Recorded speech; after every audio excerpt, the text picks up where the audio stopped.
Un homme pauvre tombe amoureux d'une fille riche qu'il a sauvée. Est-ce qu'elle ou sa famille l'acceptera? Rejoignez-nous dans ce voyage pour le découvrir. N'oubliez pas de vous abonner à cette chaîne pour plus de mises à jour. Installez-vous confortablement et profitez. L'histoire commence dans le bar d'un hôtel. L'homme commande un verre, mais remarque une femme en train de se noyer dans la piscine. Il la sauve et l'emmène dans une chambre parce qu'elle était inconsciente. Il la dépose sur le lit et enlève ses vêtements mouillés pour les faire sécher, se retrouvant à moitié nue. Lorsqu'elle se réveille, elle est effrayée. Mais il la rassure, s'excuse pour son état et lui dit qu'elle n'aurait pas dû aller seule à la piscine. Alors qu'il se prépare à partir, elle lui demande de rester car elle se sent traumatisée. Il accepte, expliquant que ses vêtements sont en train de sécher. Il lui mentionne que son téléphone n'arrête pas de sonner et va ouvrir la porte lorsqu'on frappe. C'est un homme nommé Bob qui entre avec suspicion. Malgré les explications de Becky, la jeune femme, Bob reste méfiant. Le sauveur de Becky sort, entièrement habillé, prêt à partir. Bob lui propose de l'argent en guise de récompense, mais il refuse. Bob rétorque, d'un ton méprisant, « Pourquoi un pauvre homme refuserait-il de l'argent ?» Becky gronde Bob pour son manque de respect et son sauveur s'en va. Becky, gênée, l'accompagne à la porte. Ce soir-là, Becky appelle son sauveur pour s'excuser du comportement impoli de son frère Bob. Elle lui demande pourquoi il a refusé l'argent et il explique qu'il ne l'a pas sauvé pour une récompense. Il prévoit de se retrouver pour déjeuner dans 2 jours et il lui demande comment elle se sent. Elle admet qu'elle est encore secouée et le remercie de prendre des nouvelles. Pendant ce temps, Bob se dispute avec sa fiancée chez eux. Elle l'accuse de faire la fête et de la tromper, lui montrant des photos compromettantes envoyées par ses amis. Bob rejette grossièrement ces accusations, qualifiant les femmes sur les photos de simples amies et affirmant qu'elles sont plus accomplies qu'elle ne le sera jamais. Elle le supplie d'être honnête, mais il s'en va en colère. Le lendemain matin, la fiancée de Bob prépare le petit déjeuner, mais il refuse de manger. Elle s'excuse pour la veille et assume toute la responsabilité. Bien qu'il dise la pardonner, il rejette son repas et lui ordonne de ne plus aborder de tels sujets. Lorsqu'elle essaie de le toucher, il se recule, froid et distant. Le sauveur de Becky lui rend visite 2 jours plus tard. Ils se complimentent sur leur apparence avant de sortir ensemble. Pendant ce temps, la fiancée de Bob se confie à une amie sur ses problèmes conjugaux. Son amie lui conseille de s'imposer et de ne pas laisser Bob la maltraiter. La fiancée défend ses efforts pour sauver leur relation, mais son amie la met en garde de ne pas regretter ses choix. Plus tard, après le retour de Becky et de son sauveur du déjeuner, elle le remercie pour ce moment agréable. Il lui propose de prendre des photos d'elle, admirant sa beauté. Elle accepte volontiers et ils planifient une séance le lendemain. Enthousiastes, ils se prennent dans les bras avant de se séparer. Ce soir-là, Bob reçoit un appel alors qu'il est au lit avec sa fiancée. Il sort de la pièce pour répondre. Plus tard dans la nuit, Bob reçut un appel alors qu'il était allongé dans le lit avec sa femme. Il sortit pour répondre et dit à l'interlocutrice inconnue qu'elle lui manquait. Il ajouta qu'il avait apprécié leur dernière rencontre et promit que la prochaine serait encore meilleure. Il précisa même qu'il voulait que ce soit plus osé que la dernière fois. Il l'assura qu'il lui enverrait de l'argent pour qu'elle puisse s'acheter quelques affaires. Ignorant que sa femme se tenait à la porte et écoutait toute la conversation. Quand il raccrocha et ouvrit la porte, il trouva sa femme qui l'attendait. Elle le confronta, lui demandant qui était cette femme et depuis combien de temps ils se voyaient. Bob balaya ses questions, lui reprochant de crier au milieu de la nuit. Son manque de remords la bouleversa encore plus. Elle l'accusa de ne pas se soucier de leur mariage, mais Bob répondit froidement qu'il ne trompait pas, et que même si c'était le cas, les autres femmes ne vivaient pas avec lui. Il lui rappela qu'elle était sa femme et portait son alliance. Frustré, Bob lui dit que si cela ne lui convenait pas, elle n'avait qu'à rendre la bague et partir. Choquée, sa femme s'excusa, disant qu'il n'en était pas question. Bob retourna se coucher, et lorsqu'elle essaya de se blottir contre lui, il la repoussa, lui disant de dormir et de le laisser tranquille. Le lendemain matin, elle rendit visite à son amie en larmes, expliquant à quel point elle aimait Bob. Son amie, furieuse, lui reprocha son manque de respect pour elle-même, lui disant qu'elle se laissait maltraiter. Elle critiqua Ivy, la femme de Bob, pour être trop désespérée et l'avertit que les choses ne feraient qu'empirer après le mariage. En répétant son nom, elle ajouta « Les hommes trompent, et les femmes aussi, mais si j'étais toi, mais je ne le suis pas, tu devrais partir. » Cela s'appelle le respect de soi. Il existe encore des hommes responsables. Ivy répondit « J'ai déjà fréquenté des hommes sans argent qui m'ont aussi trompé. Je préfère rester avec un diable dont je peux tirer profit. Tu ne t'attends tout de même pas à ce que je laisse tout tomber pour une simple tromperie. Et puis, parmi toutes les femmes, c'est moi qui l'a choisi pour être sa femme.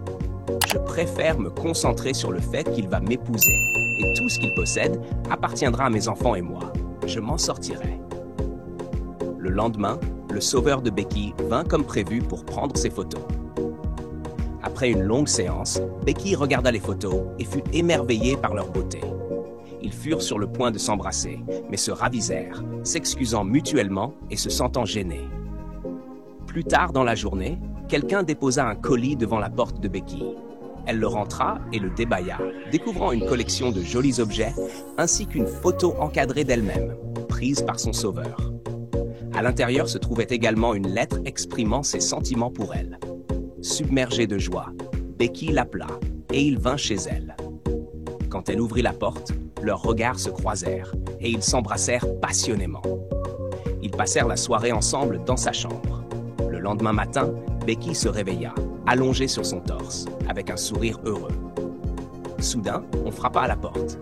Lorsqu'elle l'ouvrit, elle fut choquée de voir son frère, Bob. Elle se sentit extrêmement mal à l'aise lorsqu'il entra et vit son sauveur dans le lit. Le sauveur de Becky se réveilla, stupéfait en voyant Bob. Bob, furieux, exigea de savoir ce qui se passait. Becky, nerveuse, lui dit que son sauveur était son petit ami. Bob s'énerva encore plus, accusant son petit ami d'être un opportuniste. Becky le défendit, affirmant qu'il ne cherchait pas son argent et qu'ils étaient amoureux. Elle expliqua que son sauveur n'avait jamais poussé la relation, c'était elle qui l'avait poursuivi. Bob, toujours furieux, insista pour qu'il parte immédiatement et revienne chez lui. Chez Bob, il lui dit qu'il l'aimait et ne voulait pas que quelqu'un lui fasse du mal. Becky le rassura en disant qu'elle l'aimait aussi, mais lui demanda de ne pas voir son petit ami comme une menace. Elle le supplia de ne pas faire obstacle à son bonheur. Bob finit par céder, disant « Très bien, je vais voir comment ça évolue. » Bob demanda alors à propos de la photo encadrée qu'il avait vue. Lorsque Becky lui dit que son petit ami l'avait prise, Bob fut surpris et demanda s'il était photographe. Becky confirma et Bob admit que c'était une œuvre magnifique. Il lui dit « C'est très impressionnant, j'adore ça. » Becky suggéra à Bob que, puisqu'il organisait son mariage, son petit ami, Léo, pourrait être le photographe de l'événement. Ivy s'y opposa immédiatement, disant qu'elle ne voulait pas que le petit ami de Becky soit impliqué. Bob, irrité, répondit qu'il s'agissait de son mariage, qu'il payait tout et qu'il avait le droit d'engager qui il voulait. Il fit taire Ivy, qui rétorqua que c'était leur mariage, pas seulement le sien. Ivy insista pour dire qu'elle ne voulait pas que le petit ami de Becky s'occupe de la photographie. Becky intervint, demandant à Bob d'être plus indulgent envers Ivy. En réponse, Bob dit à Ivy que si elle voulait avoir son mot à dire, elle devait commencer à contribuer financièrement, puis quitta la pièce en colère. Becky s'excusa auprès d'Ivy pour le comportement de Bob, mais Ivy le traita de grossier et d'agaçant. Becky essaya d'expliquer que le photographe était son petit ami, ce qui surprit Ivy, qui ignorait que Becky sortait avec quelqu'un. Becky raconta l'histoire de sa rencontre avec Léo, et les deux femmes éclatèrent de rire, allégeant ainsi la tension. Ivy admit qu'elle était heureuse pour Becky. Plus tard, Léo rendit visite à Becky, mais lorsque Bob entra dans la pièce, Léo se leva, surpris. Bob présenta Léo comme le photographe du mariage et demanda à Becky de veiller à ce que Léo se sente à l'aise. Puis, Bob quitta la pièce, suivi par Ivy. Becky demanda à Léo s'il allait bien et il la rassura. Elle alla lui chercher quelque chose, mais Léo resta visiblement mal à l'aise. Dans la cuisine, Ivy demanda à Becky si Léo était vraiment son petit ami. Elle resta un moment, essayant d'en savoir plus sur lui. puis déclara qu'elle devait se préparer avant que Bob ne s'énerve et partit. Becky resta surprise par la curiosité d'Ivy. Léo prit les photos de pré-mariage d'Ivy et Bob comme prévu. Plus tard, Léo annonça à Becky qu'il allait bientôt quitter la ville. Il expliqua que la femme de son ami était revenue et qu'elle n'était pas à l'aise avec sa présence. Il admit que l'espace ne pouvait pas accueillir 3 personnes et qu'il n'avait pas d'autres options. Becky proposa de parler à son frère Bob pour qu'il laisse Léo rester chez eux. Léo hésita, disant que Bob ne l'aimait pas et qu'il ne voulait pas causer de problème. Becky insista, disant qu'elle pouvait convaincre Bob de le laisser rester afin que Léo puisse terminer le contrat sur lequel il travaillait. Bien que Léo ne fût pas entièrement convaincu, il accepta, faute d'alternative. Plus tard dans la journée, Bob confronta Léo en disant « Je vois que ma sœur t'apprécie. » Léo répondit honnêtement « Oui, je l'aime. » Bob, sceptique, rit et dit « Tu veux que je croie ça ?» Léo répondit fermement « C'est comme ça, que tu y crois ou non. » Bob ricana, tendit sa caméra à Léo et l'avertit « Si jamais tu fais du mal à ma sœur, je te retrouverai et je te ferai payer. » À ce moment-là, Becky et Ivy entrèrent dans la pièce, servant de la nourriture. Tous s'assirent pour manger, mais pendant le repas, Ivy commença à s'étouffer. Bob la réprimanda, demandant furieusement « Quel est ton problème? Il faut vraiment que ça arrive ici? » Ivy tenta de s'expliquer, disant que ce n'était pas intentionnel, mais Bob la coupa, en criant « Tu parles encore? » Blessée, Ivy quitta la table, retourna dans sa chambre et se mit à pleurer, se demandant pourquoi elle devait être avec Bob. Plus tard, Becky parla à Bob pour qu'il laisse Léo rester avec eux. Bob n'était pas content de l'idée et exprima sa méfiance envers Léo. Becky plaida en faveur de Léo, et bien que Bob resta sceptique, il dit qu'il y réfléchirait, précisant qu'il ne faisait aucune promesse. Il ajouta que Becky ne devait pas encore le remercier. Le lendemain, Léo arriva avec ses bagages et Ivy ouvrit la porte pour lui. Surprise, elle demanda s'il partait en voyage. Léo expliqua qu'il avait des problèmes avec son logement précédent et qu'il resterait là pendant un moment. Ivy réagit avec colère, disant « Pourquoi resterais-tu ici? Si nous avions besoin d'aide, nous aurions engagé quelqu'un. » Becky apparut et entendit l'échange. Elle dit être surprise que son frère Bob ne lui ait pas mentionné que Léo allait rester avec eux. Ivy répondit sarcastiquement que Bob avait dû oublier et s'excusa pour le bruit, avant d'accueillir Léo à contre-cœur et de partir. Becky s'excusa auprès de Léo pour l'attitude d'Ivy, puis l'aida à porter ses bagages jusqu'à sa nouvelle chambre. Ivy devint jalouse de l'amour entre Léo et Becky. Elle alla voir son amie et lui raconta tout ce qui se passait chez elle, révélant que le nouveau photographe, Léo, était son ex et également le petit ami de Becky. Son ami fut choqué et répondit « Ce qui va autour revient autour. » Ivy expliqua à quel point la situation était inconfortable pour elle, mais son ami lui conseilla de rester calme et lui assura que tout finirait par s'arranger. Plus tard dans la soirée, Bob rentra chez lui et demanda à Becky et Léo s'ils allaient bien. Ils répondirent oui et il demanda ensuite si Ivy était rentrée avant de se diriger vers sa chambre. Une fois Bob parti, Léo plaisanta en demandant pourquoi son frère était si tendu, comme s'il n'avait jamais joué quand il était enfant. Ils éclatèrent de rire. Plus tard dans la nuit, Ivy rentra à la maison, mais Bob se mit en colère, l'accusant de l'avoir laissé affamé. Ivy s'excusa et expliqua qu'elle était allée rendre visite à son ami avant, mais Bob ne voulut rien entendre. Il l'accusa de tromperie et déclara qu'elle ne devait plus jamais quitter la maison sans sa permission. Ivy, excédée, rétorqua « Je ne suis pas ta prisonnière. Tu ne peux pas me contrôler ainsi. » Bob, furieux, lui dit de partir. La dispute se poursuivit dans le salon où se trouvaient Léo et Becky. Ivy supplia Bob de l'accompagner choisir une robe de mariée, mais Bob refusa, disant qu'elle devrait appeler son père pour voir s'il pouvait se permettre d'acheter ce que Bob voulait. Becky tenta d'intervenir, mais Bob lui dit de ne pas s'en mêler. Ivy rétorqua, demandant à Bob de respecter sa famille, mais Bob se moqua d'elle, affirmant que sa famille était pauvre et qu'elle devrait être reconnaissante pour la vie qu'il leur offrait. Humiliée, Ivy quitta la pièce. Bob cria derrière elle « Quand je rentrerai, je veux que tu sois sorti de cette maison. » Léo tenta de calmer Bob, mais ce dernier le fit taire et partit en furie. Plus tard, Evie alla s'excuser auprès de Leo pour tout ce qui s'était passé entre eux. Elle admit qu'elle avait l'impression d'avoir perdu un homme bien à cause de son impatience et de ses mauvais choix. Elle lui confia qu'elle voyait désormais à quel point il traitait bien Becky et ne pouvait s'empêcher de se demander ce qui aurait pu se passer entre eux. Elle exprima ses regrets pour l'avoir manqué de respect par le passé. Becky entra à ce moment-là et demanda ce qui se passait. Elle avait entendu une partie de leur conversation et était contrariée. Leo expliqua tout, révélant qu'Ivy l'avait encouragé à voler et à s'engager dans des activités illégales pour satisfaire ses exigences financières. Il ajouta qu'Ivy avait rompu avec lui parce qu'il était sans argent.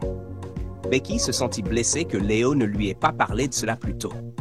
Leo s'excusa sincèrement, expliquant que revoir Ivy chez Becky était une coïncidence et qu'il avait prévu de tout lui dire un jour. Il révéla également que son studio avait brûlé, ce qui lui avait fait tout perdre, raison pour laquelle il recommençait à zéro. Becky lui pardonna, lui disant qu'elle l'aimait, mais elle lui demanda de ne plus jamais lui cacher quoi que ce soit à l'avenir. Ils s'enlacèrent profondément, décidés à aller de l'avant ensemble. Ce soir-là, Becky alla dans la chambre d'Ivy. Ivy s'excusa, disant qu'elle ne pouvait plus continuer à vivre ainsi et qu'elle avait décidé de quitter Bob. Elle admit que tout ce qui lui arrivait ressemblait à un retour de karma pour la manière dont elle avait traité Leo dans le passé. Elle exprima également à quel point elle se sentait méprisée par Bob, qui la trompait, insultait ses parents et la rabaissait constamment. Ivy déclara qu'elle avait appris sa leçon et qu'elle devait partir pour remettre de l'ordre dans sa vie. Elle fit ses valises et exprima sa joie pour Becky et Leo, leur souhaitant le meilleur. Ivy confronta Bob lorsqu'il rentra à la maison, exprimant sa douleur et sa frustration. Elle lui dit qu'elle ne pouvait plus rester parce qu'il ne la respectait pas et ne la considérait pas. En pleurant, elle expliqua comment son comportement l'avait épuisée. Bob, imperturbable, lui demanda ce qu'elle comptait faire. Lorsque Ivy répondit qu'elle le quittait, il lui demanda sarcastiquement pourquoi elle prenait une telle décision à seulement quelques jours de leur mariage. Ivy répliqua que ce n'était pas un sacrifice digne de sa dignité. Bob, avec mépris, lui dit qu'il ne la supplierait pas de rester et cria qu'elle devait partir. Le cœur brisé, Ivy fit ses valises et quitta la maison en larmes, tandis que Bob, allongé sur son lit, bouillonnait de colère. En bas, Ivy croisa Leo et lui annonça qu'elle rompait avec Bob et qu'elle partait définitivement. Elle admit qu'elle avait compris que la vie ne se résumait pas à l'argent, mais à être là où l'on est heureux et respecté. Ivy s'excusa auprès de Leo pour la manière dont elle l'avait traité dans le passé, louant ses qualités d'homme bien et lui souhaitant, ainsi qu'à Becky, tout le bonheur du monde. Avec ses bagages à la main, Ivy s'éloigna. Becky, témoin de la scène à distance, serra tristement Leo dans ses bras, partageant la douleur d'Ivy. Becky alla ensuite confronter Bob, lui disant qu'elle était déçue par son arrogance et la manière dont il manquait de respect aux gens à cause de sa richesse. Elle critiqua son idée que l'argent lui donnait le droit de maltraiter les autres. Bob balaya ses reproches, affirmant qu'Ivy reviendrait comme elle le faisait toujours. Becky lui répondit fermement qu'Ivy ne reviendrait pas, car cette fois, il avait dépassé les bornes. Elle ajouta que son attitude avait ruiné trop de relations. Défensif, Bob avertit Becky de surveiller son ton et refusa d'assumer ses responsabilités. Plus tard, Becky trouva Leo dans le salon et remarqua qu'il semblait préoccupé. Il lui expliqua qu'il avait décidé de partir car il avait reçu une offre d'emploi incluant un logement et qu'il devait déménager immédiatement. Becky fut triste, mais aussi fière de lui pour cette opportunité. Leo la rassura, affirmant qu'ils pourraient toujours se voir et la remercia pour tout. Ils s'embrassèrent avant que Leo ne parte. Le lendemain, Bob devint anxieux face à l'absence d'Ivy, surtout à 2 jours seulement de leur mariage. Il demanda conseil à Becky, qui lui suggéra de s'excuser auprès d'Ivy s'il voulait sauver leur relation. Bob hésita, mais Becky lui rappela que sa richesse le faisait attendre que les autres se plient à ses volontés, ce qui expliquait ses échecs relationnels. Elle souligna que si les rôles étaient inversés, il n'aurait jamais toléré un tel traitement. Suivant les conseils de Becky, Bob se rendit chez l'ami d'Ivy, Avan, pour s'excuser. Il exprima ses regrets pour la façon dont il l'avait traité et lui demanda pardon sincèrement. Evie, cependant, resta impassible. Elle sortit sa bague, la lui rendit et lui dit qu'elle ne voulait plus jamais le revoir. Le cœur brisé, Bob rentra chez lui et se confia à Becky. Il avoua qu'il ne savait pas comment affronter ses amis et qu'il se sentait honteux de ses actions. Becky le consola, disant qu'une relation rompue valait mieux qu'un mariage brisé. Elle l'encouragea à considérer cela comme une leçon et lui assura que le véritable amour viendrait lorsqu'il serait prêt à changer. Bob la remercia pour son soutien constant. Le lendemain, Becky découvrit un cadeau et une lettre dans le salon. La lettre était de Léo, lui demandant de l'épouser. En la lisant, Léo entra et la demanda en mariage en personne. Ravie, Becky accepta, et Léo glissa la bague à son doigt. Bob entra dans la pièce et félicita le couple. Malgré ses regrets concernant sa propre relation ratée, Bob exprima sa joie pour Becky et la serra chaleureusement dans ses bras. Becky et Léo vécurent heureux pour toujours, tandis que Bob réfléchit à ses erreurs et commença à travailler sur lui-même pour devenir une meilleure personne. Merci d'avoir suivi cette captivante histoire tirée de mon univers de film.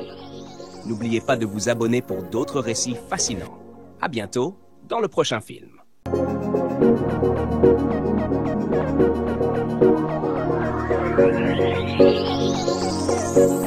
Thank you.